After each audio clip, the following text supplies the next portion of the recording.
Hello, I am Mrs. Hobbs and I am a member of the Learning Support Department. I would like to talk to you today about neurodiversity. Have you heard the term neurodiversity before? Do you know what it means? I hope after today you will have a better understanding of what it means, and for those of you who are neurodivergent, you will realise it's not about what you can't do, but what you can do. Neurodiversity Celebration Week is a week set aside to celebrate neurodiversity and to raise the awareness of neurodiversity in our school community. Did you know that around 12% of students in our school are neurodivergent? You could be one of those students, or you may have family members or friends who are neurodivergent. To help you understand more about neurodiversity, I'm going to focus on four areas. First, what is neurodiversity? Then, do these differences have a name? Then, what is Neurodiversity Celebration Week? And lastly, what you can do to help.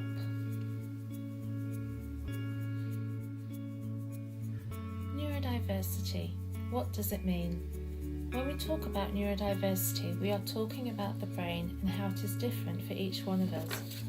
Just like our fingerprints are different and unique to us, so is our brain. You all have a differently wired brain with your own unique way of thinking, interacting and experiencing the world. Neurodiversity means recognising, accepting and respecting these differences, just like you accept the differences in gender, race or sexual orientation. It is about recognising that everyone's brain works differently. Brains are complex, and there is no standard brain to which you should compare your brain. Our brains affect the way that we think, learn and process information. As each brain is different, every person will think, learn and process information differently. It is important that you respect these differences in each other. You may find it easy to be in a large group of people or speaking in front of others, but there are those who find it difficult and challenging. There may be things that you find challenging that others find easy. Neurodiversity is about recognising and accepting these differences and not viewing them as abnormal.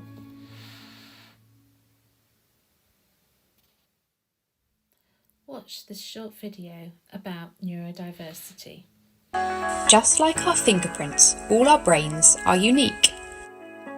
But for the majority of people, their brains are similar enough that there are largely no obvious differences in how they function. They have differences in things like skills, preferences and styles. But mostly, their brains mean they perceive the world in the same way. But for others, their brains are more fundamentally different. They have differences in things like social understanding, sensory processing, communication and information processing. These differences are a result of neurological differences such as autism, ADHD, dyslexia and more. This natural variation in our brains is called neurodiversity.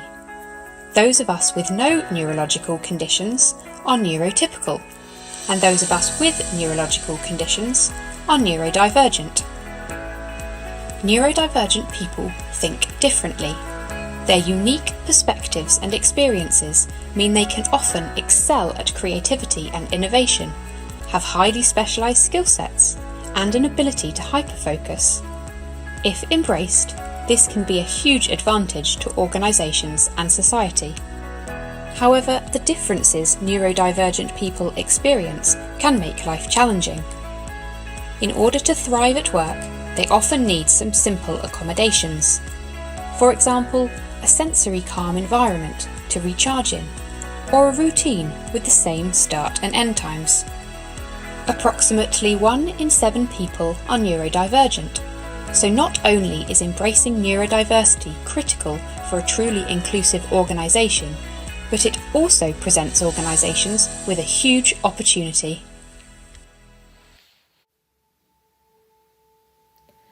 Some of these different ways of thinking, learning, interacting and perceiving the world have been given labels. You might have heard of these labels already, but not know what they mean, or you might be a student who is diagnosed with one of these labels. Some of these differences are known as Attention Deficit Hyperactivity Disorder, or ADHD, Autism Spectrum Disorder, ASD, dyslexia, dyspraxia and dyscalculia. I have heard students comment on these names outside C15 when they see the display, and then they ask, what is dyslexia or what is dyscalculia? For the next few slides, I'm going to explain some of these differences. Some of the slides have a famous person on them with a quote from them.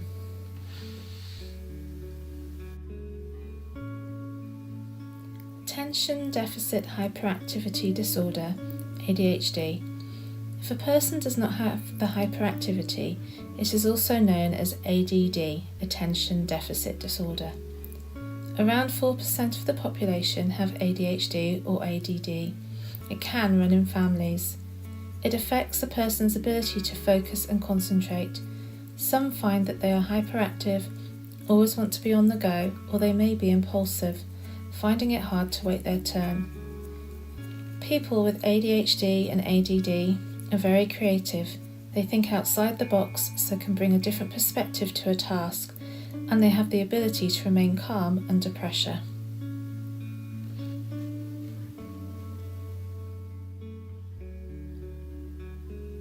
ASD can also be known as the Autism Spectrum Disorder, or autism. About 2% of the population is autistic. Autism affects how a person perceives the world and interacts and socialises with others. They find it difficult to pick up social cues and understand what they mean. This can make friendships difficult. Autism can be very different for boys and girls, as girls tend to hide their difficulties. People with autism may have sensory difficulties. This means they can be sensitive to light and noises. They can hear things that we may not hear. They may not like to be hugged, or they may dislike the feel of certain textures. For example, they may find labels on their clothing irritating. They can also be sensitive to particular smells. These sensory difficulties can cause them distress. People with autism can be highly logical and good at remembering facts. They are able to pay attention to detail and recognise patterns.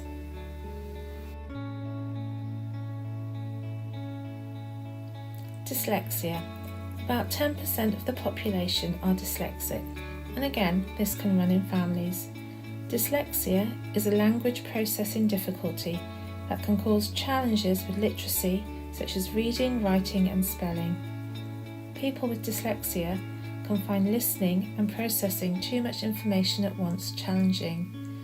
They may struggle with organisation, how to sequence events.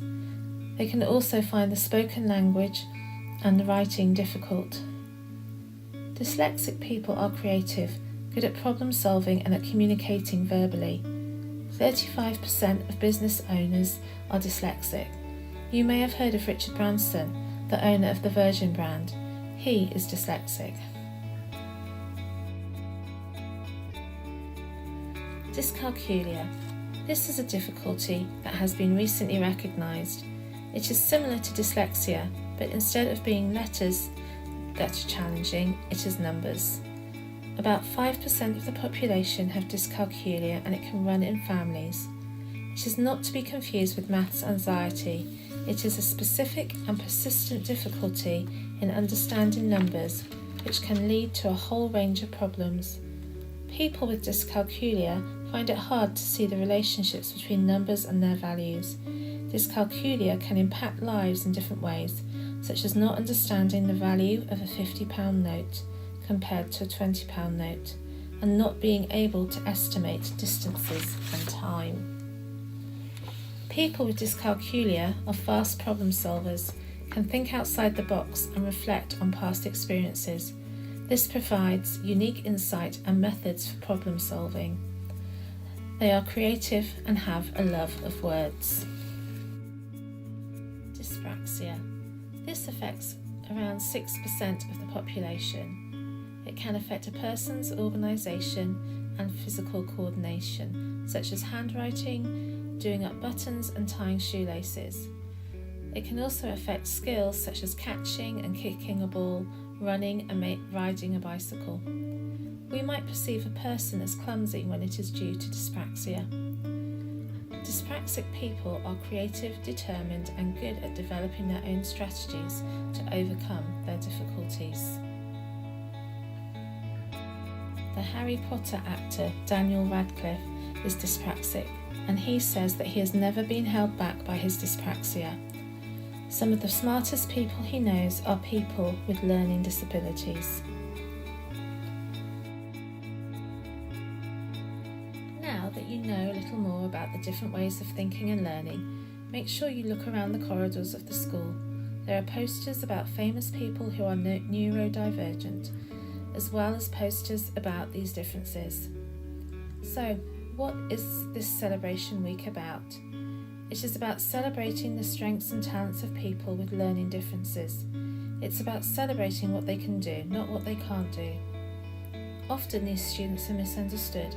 By having this week, we want to remind you of the importance of being kind, tolerant, and accepting everybody.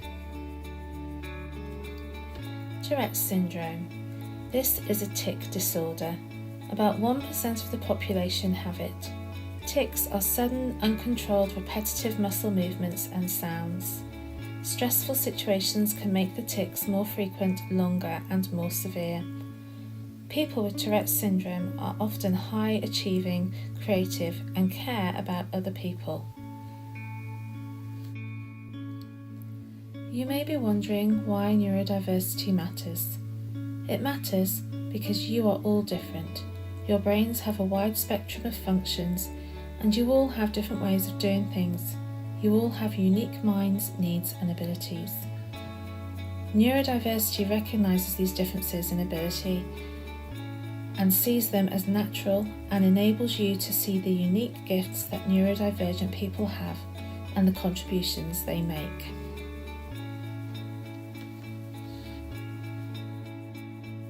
School is often not an easy place for students who are neurodivergent.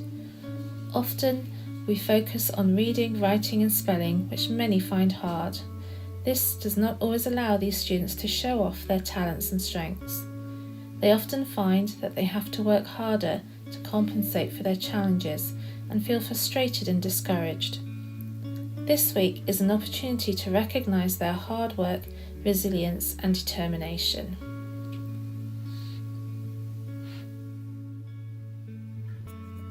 This week reminds us that no matter our differences and challenges, everyone has their own strengths and talents. Many adults who have ADHD, autism, or another difficulty struggled in school, yet they are now very successful. As you look around the posters in the school, you will see faces of celebrities that you recognise who are neurodivergent. Many of them feel that they are successful due to their unique way of thinking and the perception of the world around them. You may be wondering how this affects you, why you need to know this information. As already mentioned, 12% of our student population is neurodivergent. There are many things that you can do to help, such as not making fun of anyone in your class who is different or is finding something difficult. Instead, be kind and understanding. Avoid using words which may offend and upset those who are neurodivergent. For example, don't use words like stupid, retard, dumb, crazy, psycho. Avoid using phrases such as I'm so OCD, blind leading the blind, and that is so autistic. If you are not sure if something is appropriate to say or not, ask your teacher or ask someone who is neurodivergent. Remember to be kind and understanding. You might not know if someone is having a bad day, but a kind word from you will help. If you know someone who is neurodivergent and you have questions, ask them if you can talk to them about their difficulties. Find out what their strengths are too. When we are looking and celebrating neurodiversity, we want to recognise the difficulties but also encourage the strengths and talents. Tell the world you will not be defined by what you cannot do, but what you can do.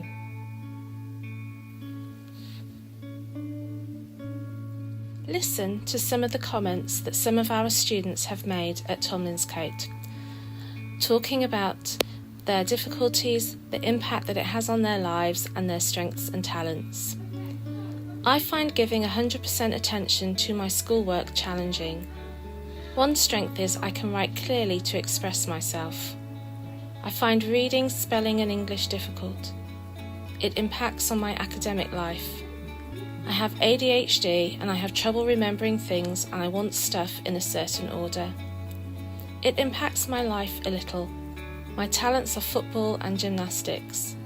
My friends know my difficulties and are accepting of them.